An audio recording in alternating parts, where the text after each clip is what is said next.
Team ઇન્ડિયાએ સેમીફાઇનલમાં ઇંગ્લેન્ડને 68 રનથી હરાવી ફાઇનલમાં જગ્યા બનાવી દીધી છે. બુમરાહે આચાર્યને આઉટ કરીને ટીમ ઇન્ડિયાને જીત અપાવી. સ્ટેટ જીએસટી વિભાગે ઉત્તર ગુજરાતની રોલિંગ મિલો સાથે સંકળાયેલી 9 પેઢીઓ તપાસ કરી, જેમાં 92 કરોડના બોગસ બિલોના આધારે 70.71 કરોડની ખોટી વેરાશાખ મેળવી હોવાનું ખુલ્યું. ગુજરાતના સરકારી કર્મચારીઓની માફક અમદાવાદ મ્યુનિસિપલ કોર્પોરેશને પણ નવી પેન્શન સ્કીમ અમલી બનાવી છે. એએમસીના કર્મચારીઓને નવી પેન્શન સ્કીમનો લાભ આપવાનો સ્ટેન્ડિંગ કમિટીની બેઠકમાં નિર્ણય કરવામાં આવ્યો છે. રાજ્યમાં ધોરણ 9 થી 12ના વિદ્યાર્થીઓ માટે સરકારે તાજેતરમાં જ નવો લક્ષ્મી યોજના બહાર પાડી છે, જેનો લાભ લેવા માટે આવકના દાખલાની જરૂર પડે છે, જેથી સરકારી કચેરીઓમાં આવકનો દાખલો કઢાવવા માટે ભારે ભીડ જોવા મળી હતી.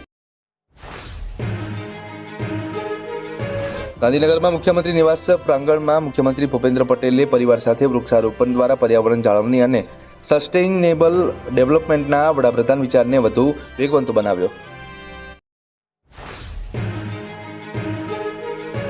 રાજ્યમાં હજુ પણ 4 દિવસ ભારે વરસાદ થવાની હવામાન વિભાગની આગાહી છે. આજે ભરૂચ, સુરત, જામનગર, રાજકોટ, પોરબંદર, જૂનાગઢ, અમરેલી, મોરબી અને દ્વારકામાં ભારે વરસાદની આગાહી સાથે ઓરેન્જ એલર્ટ જાહેર કરવામાં આવ્યું.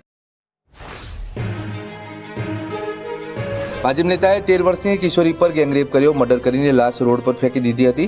જોકે ઉત્તરાખંડ ભાજપના નેતા આદિત્ય રાજ સૈની પર 13 વર્ષની કિશોરીના ગેંગરેપ અને મર્ડરનો આરોપ લાગ્યો છે. ગુરુવારે બજારમાં 24 કેરેટ સોનાની કિંમત 71,080 રૂપિયા પ્રતિ 10 ગ્રામ હતી, જ્યારે 22 કેરેટ સોનાની કિંમત 65,110 રૂપિયા પ્રતિ 10 ગ્રામ છે. સપ્તાહના પહેલા કારોબારી દિવસથી ચાંદીની કિંમતમાં સતત ઘટાડો થઈ રહ્યો છે અને ગુરુવારે તે ઘટીને 86,761 રૂપિયા પ્રતિ કિલો પર આવી ગયું હતું. ઉત્તર પ્રદેશના મહુબા જિલ્લામાંથી ચોંકાવનારા સમાચાર સામે આવ્યા છે. અહીં એક બેંક મેનેજરનું ઓફિસમાં કામ કરતી વખતે મોત થયું હતું. પોલીસે મૃતદેહને પોસ્ટમોર્ટમ માટે મોકલી આપ્યો હતો. ટાટ અને ટેટ ભરતીને ઋષિકેશ પટેલે મહત્વનું નિવેદન આપ્યું છે. સરકારે માધ્યમિક અને હાયર માધ્યમિકમાં 7500 શિક્ષકોની ભરતી કરશે. ટેટ 1 અને ટેટ 2માં સરકારે ભરતી અંગે આયોજન કર્યું છે.